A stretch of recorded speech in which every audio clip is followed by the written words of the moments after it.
From my understanding and point of view, originalism is the appropriate methodology to use in interpreting the Constitution because of the idea that the Constitution came into being as law when the people, through their state legislative bodies or through their state conventions, who were picked up by the people to represent them, decided to ratify the Constitution as the governing document for we the people here in the United States. And so when the public, when citizens elected ratifying conventions within the states, it gave them authority to say yes or no to the Constitution, and they voted to ratify it.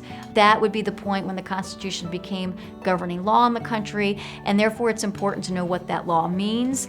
And so originalism indicates that we'd want to go back and understand what the document meant at the time that it got its legal authority, at the time that it came into legal effect.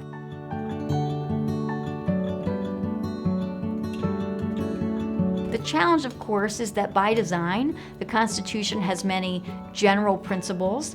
The framers were wise enough to know that over time, if this was going to be an enduring country, that circumstances and society would change, and so there should be broad principles in place to enable government to be able to change and to adapt over time as society develops.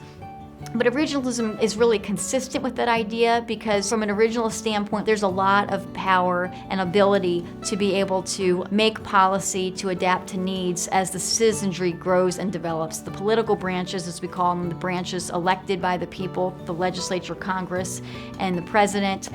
The legislature forms policy, the president carries it out. And so obviously as the times change, that policy would change. And as long as it's compliant with the limitations and the broad brushstrokes given in the Constitution, then the political branches have the ability to be able to make laws for the country. The Constitution, however, also was intended to be a limited document. The federal government was supposed to be a government of limited powers.